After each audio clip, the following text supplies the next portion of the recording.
नमस्कार, मैं हूं मदन राज और आप देख रहे हैं राज तक न्यूज़। मैं इस समय मऊ में हूं। हमारे साथ हैं अविनाश जी। इनसे बात करेंगे राजनीतिक परिस्थिति को लेकर। तो अविनाश जी, राज तक न्यूज़ चैनल में आपका स्वागत है। आपके चैनल के माध्यम से सभी दर्शकों का भी बहुत बहुत स्वागत और आपका भी। अविनाश जी, जो अभी सुप्रीम कोर्ट फैसला किया SC/ST के अंदर वर्गीकरण करने के लिए, तो लोग बोल रहे हैं कि संविधान बचाओ, आरक्षण बचाओ के नाम पे कांग्रेस समाजवादी ने तो वोट लिया, लेकिन अब दलितों की बात कोई नहीं रख रहा है। पार्टी दलितों, पिछड़ों और अति पिछड़ों के लिए हमेशा खड़ी रहती है और आगे भी ऐसा कर रही है, कदम उठा रही है। अब देखिए, जो कोर्ट से फैसला है, कोर्ट के मामले में किसी का वो चलता नहीं, क्योंकि सुप्रीम कोर्ट का फैसला, उसमें कोई क्या बोलेगा। जो फैसला है वो एक्सेप्टेबल है। हाँ, इसके खिलाफ अगर जो भी दिक्कतें हैं, वो हमारे जो सुप्रीम कोर्ट के जो भी वकील होंगे उस पक्ष धर के वो वहाँ पर अपनी बात रखेंगे। उसमें मैं क्या कह सकता हूँ। अच्छा, ये बताइए कि अभी मोदी सरकार चला रही है हर घर तिरंगा, हर बार चलाती है, तो क्या लग रहा है कि विकास?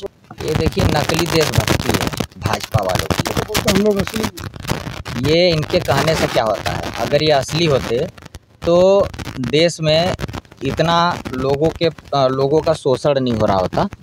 और जिस देश में शोषण होता है ना, वहाँ का जो शासक होता है ना, वो तानाशाह होता है, तभी होता है। तो ये नकली देशभक्त बने फिर रहे हैं और इनका हर चीज़ बनावटी है। ये जो आप चले जाइए वहाँ इनके RSS के कार्यालय पर नागपुर, ये वहाँ पे तिरंगा आज भी नहीं फहराते। क्यों नहीं फहराते हैं? क्या समस्या है इनको?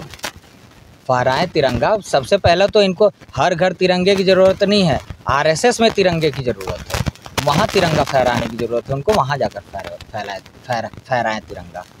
अभी जैसे आपके सांसद साहब, उनके ऊपर जो मुकदमा था, आप तो सुने होंगे, और बहुत मतलब एक तरह से बोले थे कि हमको फंसाने की कोशिश की गई। तो क्या सच में उसमें किसी की साजिश थी कि सच में जो राज साहब की हत्या थी उसमें नाम आया था उनका?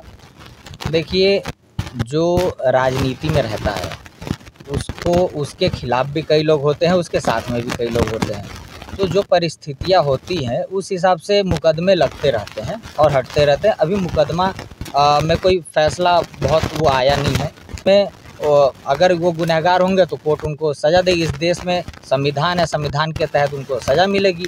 जो भी क्राइम कर रहा है या जो भी जिसके ऊपर मुकदमा, वो कानून देख रहा है, कानून के नज़र में है, वो उसके हिसाब से कार्रवाई होगी उनके ऊपर। अभी जो संसद में अनुराग ठाकुर जी बोले थे राहुल गांधी जी को लेकर, तो बोले कि मैं नाम नहीं ले रहा हूँ, तो बहुत कांग्रेस के नेता आपत्ति जताए थे इस पर। तो आप बोले थे कि अरे जब जाति ही नहीं बताएंगे तो जाति जनगणना कहाँ से होगी? देखिए, बात घुमा फिरा करके भाजपा के लोग करते हैं। जो अनुराग ठाकुर हैं और जो इनके और भी कुछ मंत्री हैं, देखिए भाजपा में हैं कौन लोग? देश में दो गुट है, एक समझदारों का गुट है, एक बेवकूफ़ों का गुट है। तो बेवकूफ़ कौन है? बेवकूफ़ भाजपा के लोग हैं। भाजपा में एक नेता बताइए जो समझदार हो, जो पढ़ा लिखा हो, जो सिंसियरिटी जिसके अंदर हो। एक तो सब हैं बदतमीज, उनके पास बात करने की तमीज़ नहीं है। भाजपा का कोई भी नेता हो, और गुंडागर्दी उनके अंदर पूरी की पूरी भरी हुई है, क्योंकि उनका मुखिया ही गुंडा है, तो गुंडागर्दी तो रहेगी ना। तो वो लोग हैं ना, मूर्ख टाइप के लोग हैं। अब मूर्खों के मुंह जो लगेगा वो अपनी इज्जत पे ही वो कीचड़ उछालेगा, तो लगना ही नहीं है। जी, आप कह रहे हैं, मान लीजिए जो अपने आप जो शब्द का इस्तेमाल कर रहे हैं, और कहने का मतलब कि 3 बार सरकार बना रही है भाजपा, तीसरी बार प्रधानमंत्री मोदी बने हैं इस देश का, तो क्या जनता जान के अनजान बन रही है कि सच में साबित करना चाह रहे हैं, कहना क्या चाह रहे हैं? देखिए, जनता इनके साथ में है नहीं। तो ये जीते कैसे 3 बार? ये जीते कहाँ हैं? ये तो बेचारे कैसे कैसे बना लिए हैं सरकार तोड़। तो बोलते हैं कि इससे पहले भी कांग्रेस कितनी बार गठबंधन की सरकार चलाई है। नहीं, गठबंधन की सरकार चलाने में कोई आपत्ति नहीं है, वो तो अच्छी बात है, आप चलाइए तो सही, लेकिन सही तरीके से चलाइए। आप तानाशाही करके सरकार थोड़ी चला पाएंगे। आप तानाशाही कर रहे हैं, उसमें लोगों को डरा धमका कर, सांसदों को डरा धमका कर, कांग्रेस के सांसदों को खरीद ले रहे हैं, विधायकों को खरीद ले रहे हैं, राज्यों में सरकार तोड़ रहे हैं। इसको सरकार चलाना थोड़ी कहते हैं। अगर जनता आपके साथ होती तो कांग्रेस के सांसदों और विधायकों को खरीदने की ज़रूरत आपको नहीं पड़ी होती। जनता का वोट लीजिए ना आप, जनता का जो वोट है उससे आप जीतिए। आप सांसदों विधायकों को खरीद करके तो सरकार बना रहे हैं ना। जो 3 बार प्रधानमंत्री मोदी बने हैं देश के प्रधानमंत्री, तो क्या विधायक सांसद खरीदे हैं? अरे 2019 में भी जीते थे, 14 में जीते, 24 में भी गठबंधन की सरकार चले, लेकिन 3 बार तो रिकॉर्ड बनाए हो। देखिए, हम लोग कि सरकार, कांग्रेस की सरकार इस देश में 70 साल चली। इनकी 3 बार में इतने फूलने उतरने लगे हैं। मतलब इनको ये है कि भाई हमको हटना नहीं है, हम लोकतंत्र को मानते नहीं हैं, हम संविधान को तार-तार कर देंगे और किसी भी तरह से लोगों को तोड़कर, जो चुने हुए प्रतिनिधि हैं जिनको जनता चुनकर भेजते हैं, उनको तोड़ करके हम राज्यों में सरकार बनाएंगे। आप ये बताइए कहाँ इनकी जीती हुई सरकार है? हर जगह तो तोड़ करके बनाए हैं। झारखंड की सरकार तोड़ने के लिए कितनी कोशिश किए, बिहार की कितने बार टूटी बनी। ये सब क्यों हो रहा है? अगर ये ईमानदारी से सरकार चलाना चाहते तो भाई आपको जो जनता वोट दे रही है उसके भरोसे आप बैठिए। आप क्यों इसमें कभी डीएम को फ़ोन करेंगे, कभी कलेक्टर को फ़ोन करेंगे, कभी ईवीएम आपका कहीं और मिलता है, कभी ईवीएम किसी गाड़ी में मिल जाता है, क्यों हो रहा है? तो अविनाश जी, अभी जैसे आप बोले थे कि संविधान तार-तार, तो लोग तो आपकी सरकार का नाम लेते हैं कि इमरजेंसी लाई, इतनी बार संविधान को उसमें आर्टिकल को चेंज किया गया, बहुत बार वो बताया जाता है। तो संविधान का तार-तार कौन कर रहा है? अब देखिए, मैं बताऊं, जो सरकारें रहती हैं वह उस सरकार में जो भी चीज़ें रहता है, जिस हिसाब से माहौल तैयार रहता है, उस हिसाब से अगर परिवर्तन की ज़रूरत पड़ती है तो संविधान में संशोधन की ज़रूरत पड़ती है तो होता भी है संशोधन, ऐसा नहीं है कि नहीं होता है। लेकिन ये जो कर रहे हैं वो तानाशाही को लेकर संशोधन कर रहे हैं कि हम लोगों पर हुकूमत कैसे करें। हम देखिए, इनका अगर चले तो चुनाव भी नहीं होने दे देश में, तो समझ रहे हैं। अब भाजपा के लोग अगर ये समझ रहे हैं संशोधन करके कि हम भीमराव अंबेडकर इतना ज्ञानी हैं, तो ये अज्ञानी हैं।